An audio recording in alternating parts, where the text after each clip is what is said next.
I was basically about like 14 or 13 where I just like repost like women in thongs, as in not like that, not weirdly, but like you know what Tumblr is like when it has like cute like sexy girls looking in the mirror. I went and like stuck them on my wall. There's Tumblr photos. My granddad came and was like, "There's lots of bums on your wall, though, lad." I was like, "Yeah, no, sorry, granddad." Hi, this is Lola Young, and this is Making the Album with capital Buzz. Welcome to Making the Album. I'm Sam Prance, and in this episode, I'm joined by the incredible Lola Young. Today, we're going to do a track-by-track breakdown of your brilliant, raw, critically acclaimed sophomore album, This Wasn't Meant For You Anyway. Mm-hmm. How are you doing? Good, great. Couldn't be happier. No, that sounded sarcastic. It's not sarcastic. I'm actually very happy to do this. Okay, track one, Good Books. Now, this song is about doing, like, whatever you can to stay in someone's good books. Yeah. What does someone have to do to stay in Lola's good books? Not a lot. You don't have to do a lot to stay in my good books. Just, like, don't be a and don't, like, you know, be thoughtful, be present. Let's have a deep conversation every once in a while. Let's get into things. Let's be communicative. Let's, you know, that if you're talking about in terms of a love sense, you know, that's what I require. Yeah, I think that seems... But the song is talking more about, you know, that longing to always want them to appreciate you and to approve of you and validate you and your feelings and my feelings. And is it actually ever worth it trying to stay in someone's good books? No, because you should always be in the goddamn good books. Do you know what I mean? Yeah, they should. And the good books is like the least of the things that you should be in. Yeah. Like one of the lines that I really love is, "You didn't need to scream in my face when parking your dumb little car." I love that lyric because I think driving can really bring out the worst in people. Definitely. Unfortunately, that was a complete off the dome lyric because I've never dated a person who can drive.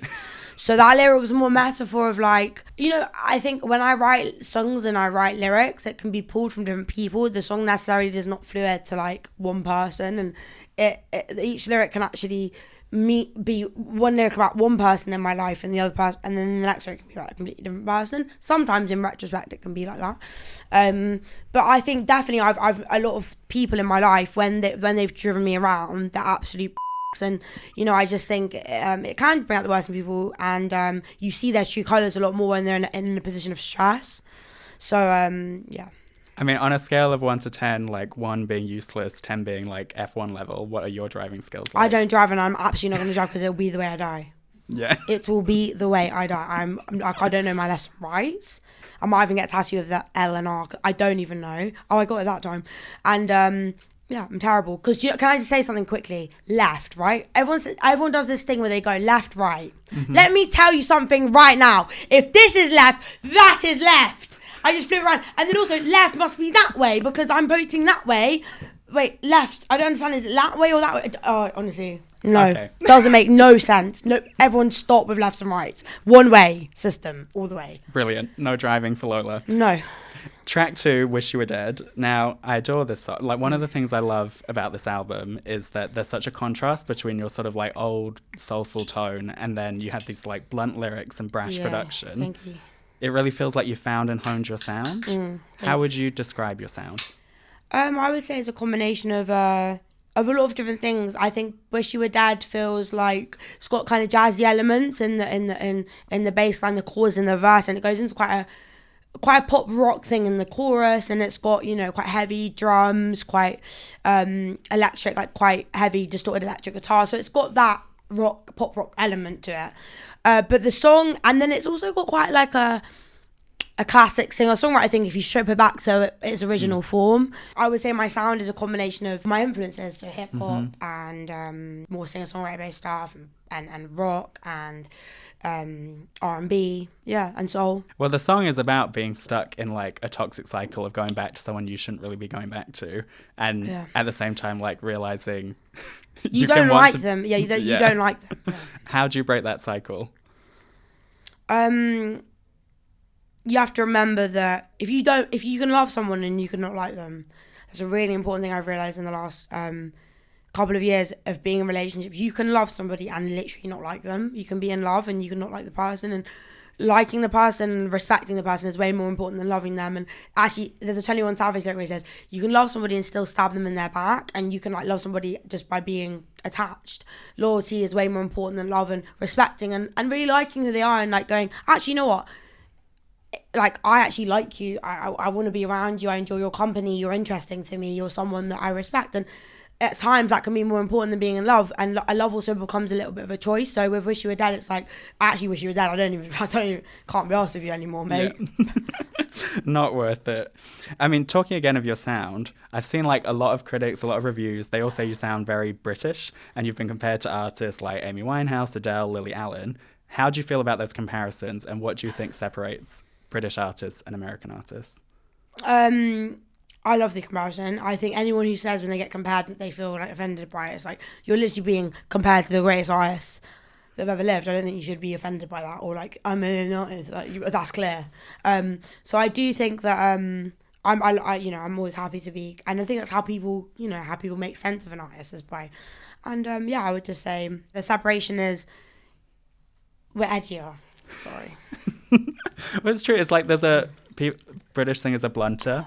You get straight to the point, and we swear more. Like, better. Yeah.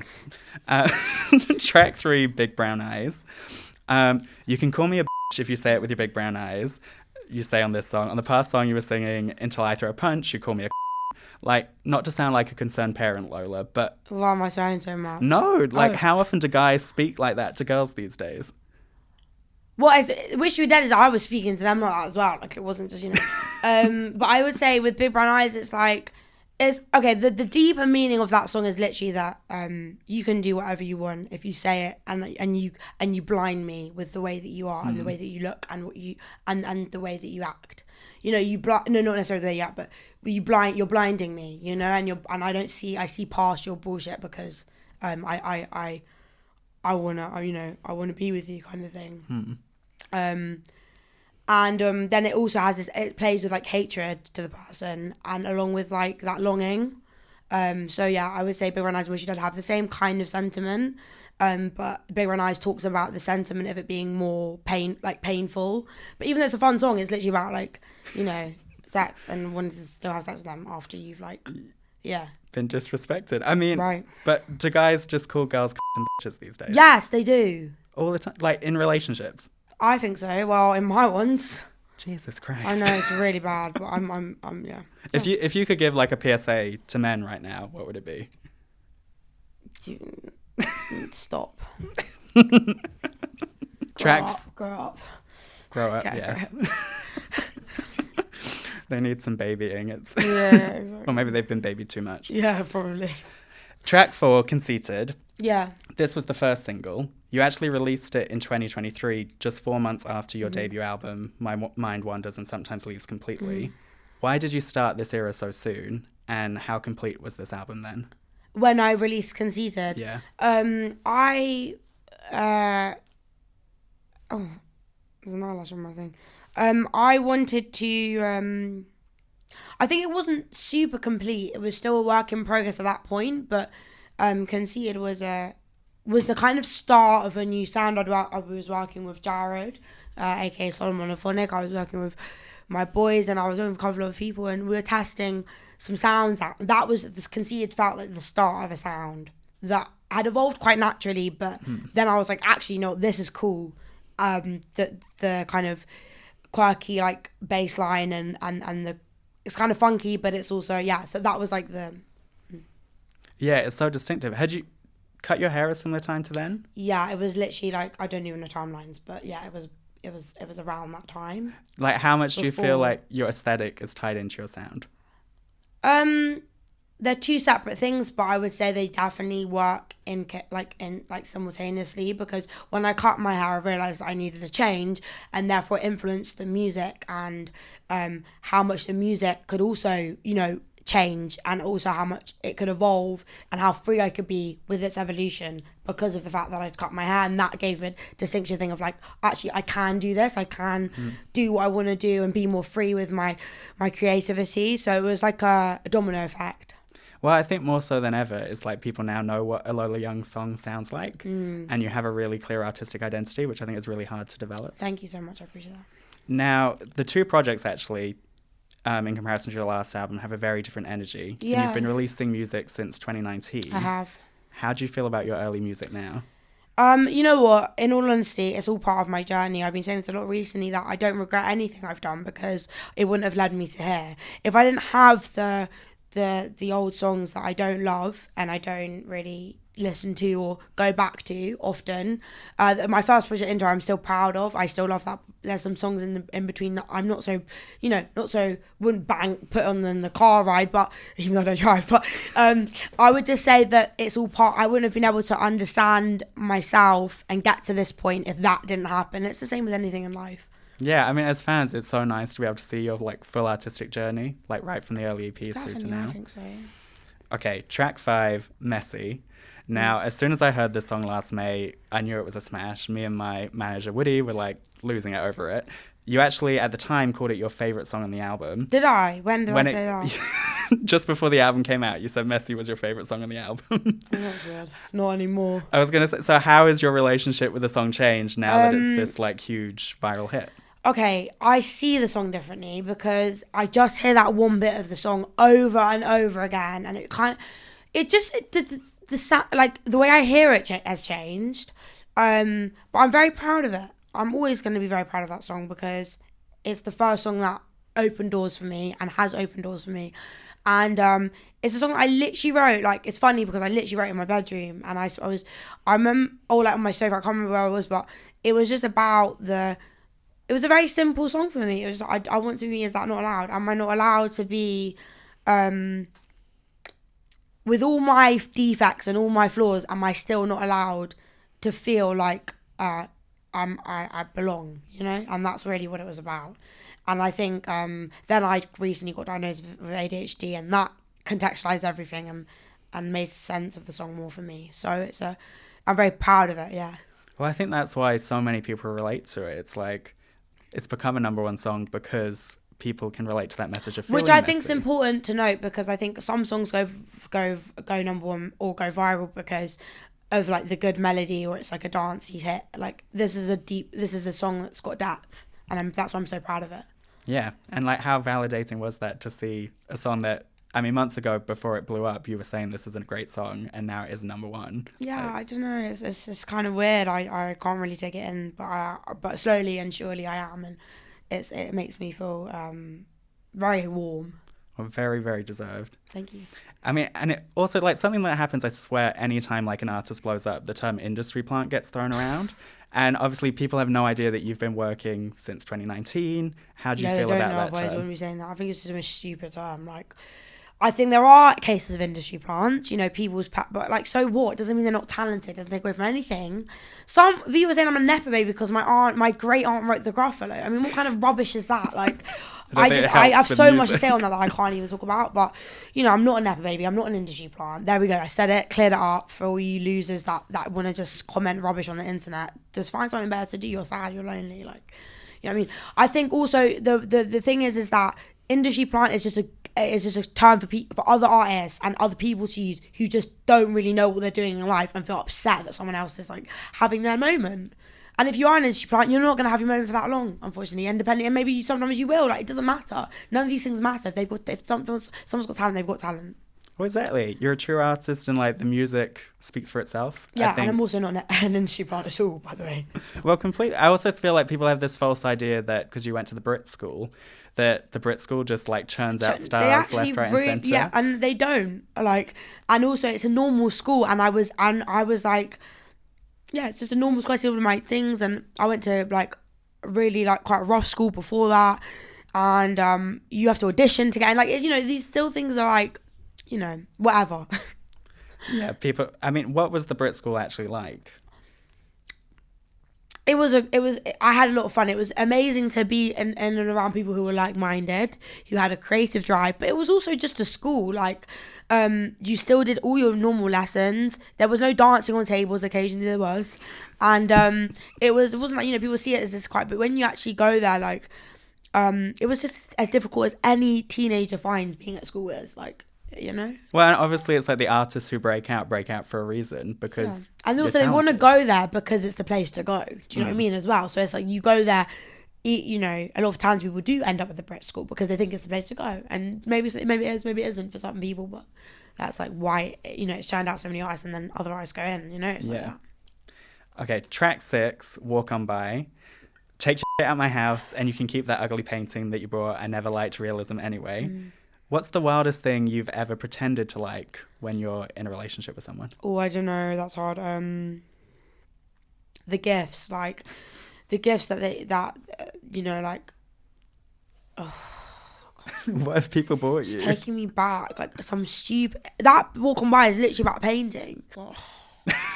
So many small things that people have given me that I'm just like, you don't know me. You clearly don't know me because I wouldn't have bought that, you know? And it's like, at this point, I'll just buy it myself. It's like when a parent finds out that you're into one thing and then they buy you that for thing. 15 Christmases. Yeah. I'm not into Thomas Tank Engine anymore, Mum. I'm 15. I mean, the album has a big sort of like men are trash theme in general. This lyric, the next time I see you, you'll be out holding hands with the girl that you claimed was just a friend. Yeah. Has that actually happened to you?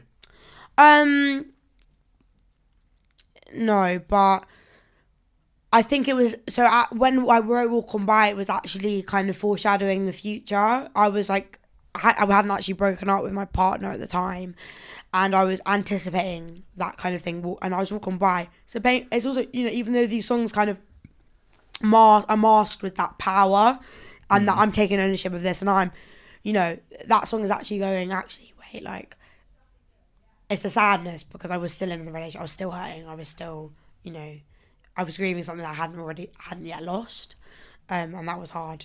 So yeah, Walk On By was just that kind of like me seeing the future and being like, oh, just walk on by.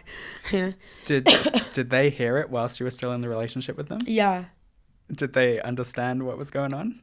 No, he was too dumb to understand anything.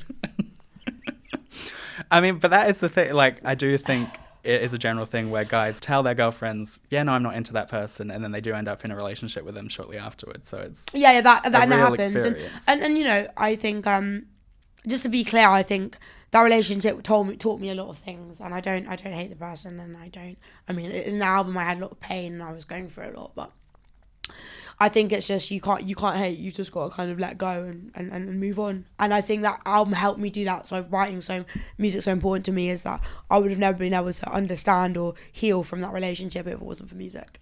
Well, it's like therapy. You work through your feelings, don't you? Exactly. Yeah. Track 7, You Notice. Now, I'm a softie, so this is my favourite song on the project. And I love where it's placed in the track list because you have all of these, like, as you said, they're brash songs, but they're vulnerable as well beforehand. How did it feel letting your guard down in that way? I saw a girl on TikTok basically say, you know that song, it was like a video, and she was like, you know this girl sings Message, she also sings this song. She sang it like really softly and really beautifully. And I was thinking, and she sang You Noticed. But we recorded it to tape, and it was like this thing, and I screamed, and when I performed that live, I really enjoyed performing it live because there's a bit where I scream in the middle. It was just a there, you know, it was like a letting go, a closure moment, and realizing that I just needed to have that moment in the album that felt a little bit more vulnerable and like and open and like and really was the clear element of that song. The clear part of that song is that you love them, and I wanted that to be clear because you know, love and letting go of love can be really painful. And realizing that you can't actually be in this relationship anymore, but they still notice things, and they probably, you know, that was what it was about. Well, I think that's why it's so powerful, because it's like a complex breakup song. I think you've had so many songs on the album which are sort of talking about how these guys are dicks, but this is really like, no, I loved you. And you notice things about me that nobody else noticed.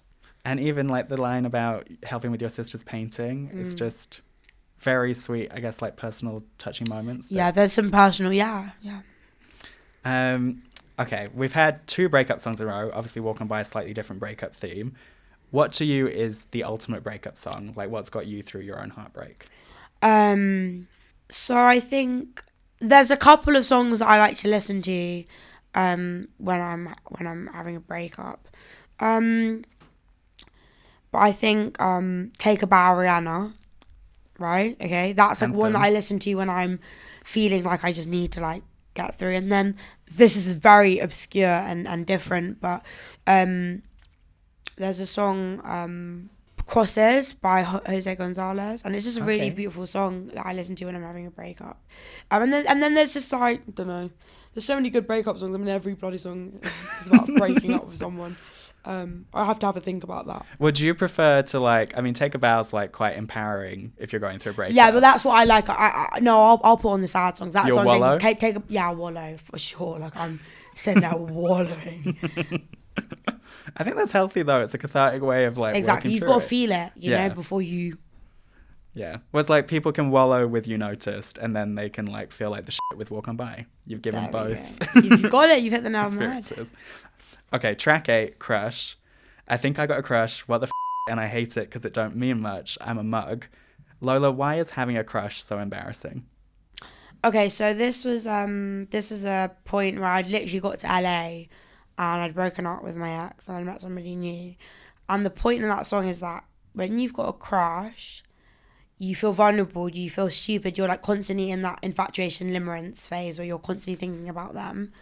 And and I knew with this person that it wasn't love.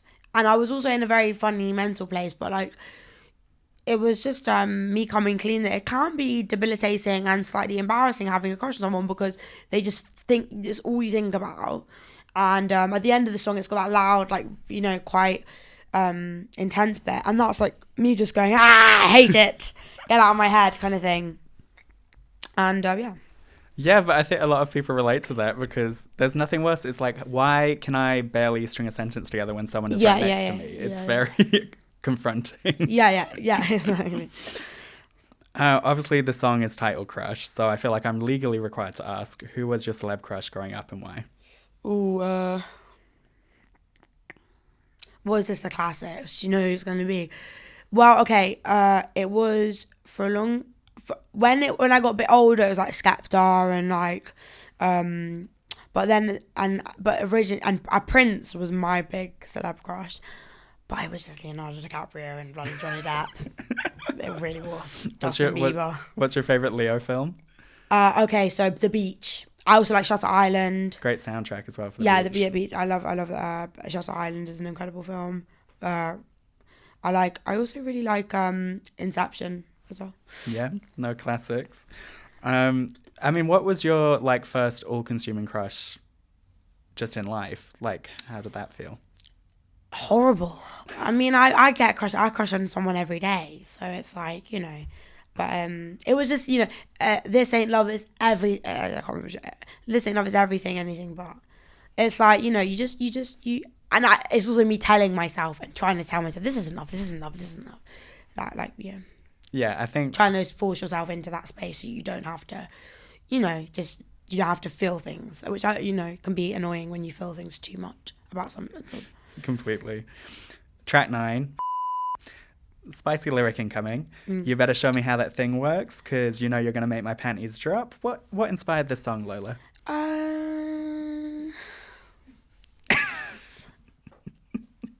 Don't know. Who wrote that? Not me. I don't know. Yeah, it's just, you know. I think, you know, talking about my next album is there's a lot of like dirty lyrics. I mean, you know, I enjoy playing with like that kind of promiscuous side of myself and being confident and free with like, you know, it's not for the kids, but same time it's just about having fun and being like it was just the song that was just fun. I wanted a fun song on there that wasn't too deep. Not every day deep. No, sometimes you just want to someone. Yeah, you fucking do.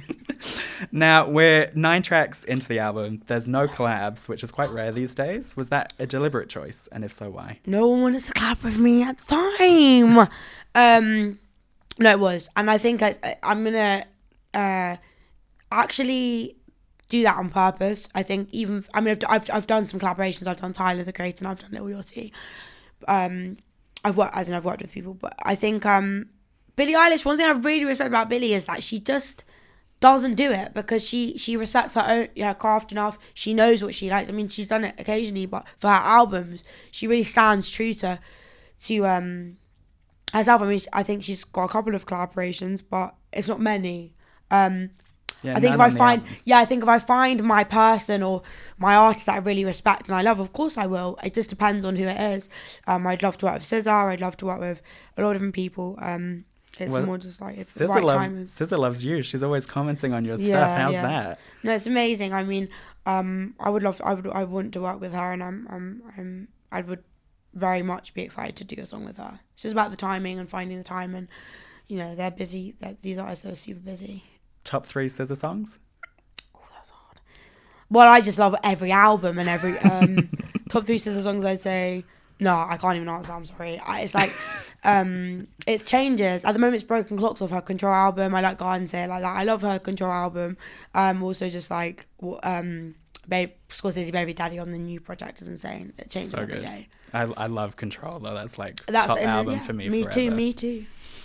Okay, track 10, Intrusive Thoughts. Now this song touches on your own journey with mental health in a really powerful way. How are you actually doing with your mental health now, and like has success helped? There's a lot of things that I could go into, but we don't have enough time. I think I've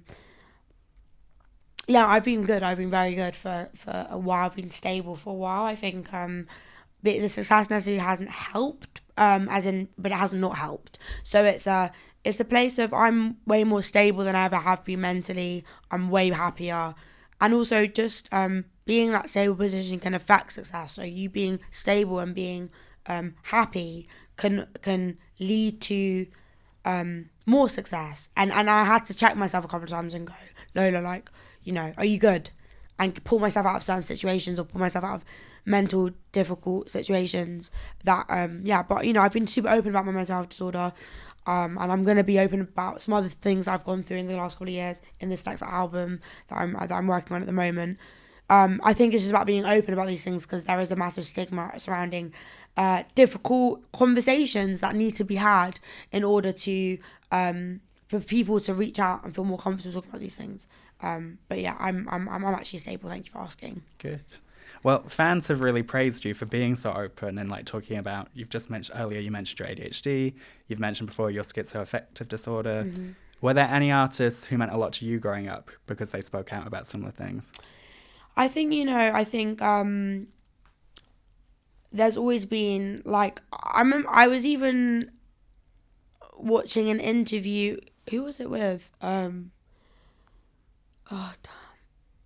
With Kurt Cobain. That was who I was trying to think. And he was just talking about like, basically in one interview he was talking about basically just being like depressed. And I think even just an artist coming forward and saying that they're feeling a type of way, and then interview with Michael Jackson as well, where he's like, I don't enjoy going on tour, like, and I'm sad, and just saying that openly puts an humane,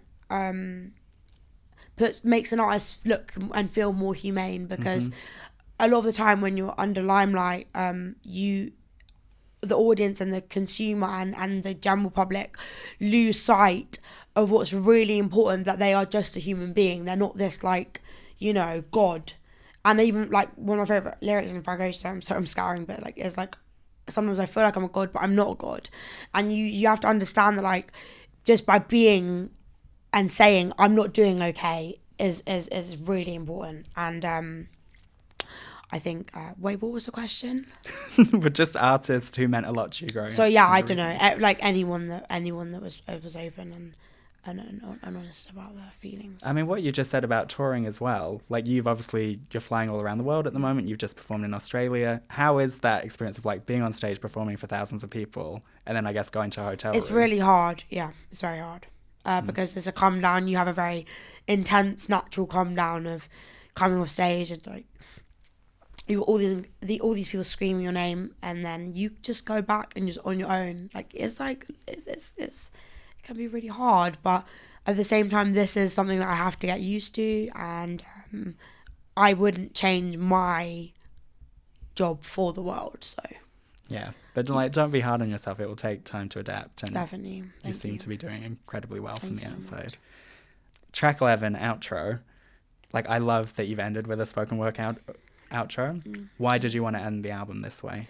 I actually was like not going to do this for a bit, but then I just decided I wanted to contextualize what I'm talking about. I I think this wasn't meant for you anyway. The title is saying that it's about this isn't meant for you anyway, but a lot of people can take it in a different way.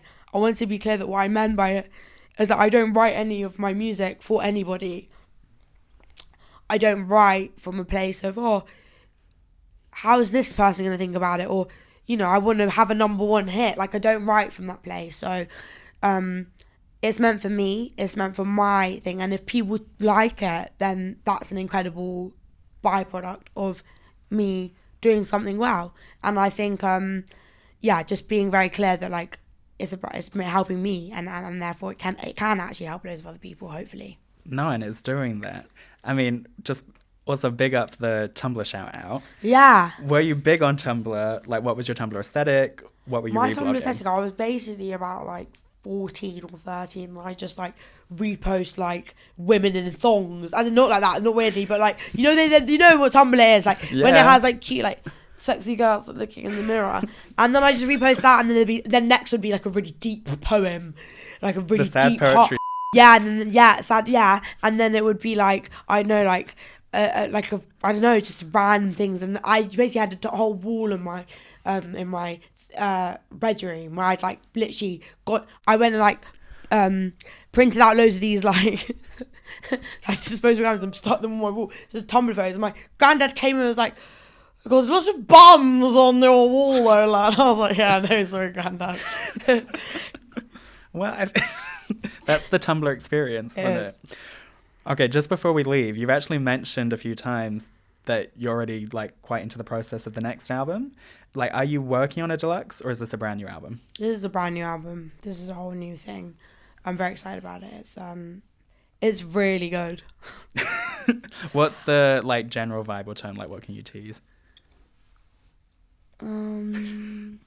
Honestly, can't tell you anything right now because it's nearly finished, but I don't want to like give too much away.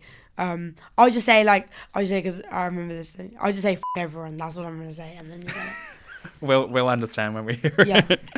Well, thank you so much. Thank you so Lola. much. That's been lovely. Thank you. Like, this project, as we said, like, so many people relate to the specific songs because you're such a great lyricist, and it's just great to see what you're doing and how this music is influencing people. Thank you. So excited to like see the next album and hopefully have you back here. Yay! Thank you, Lola. Thank you.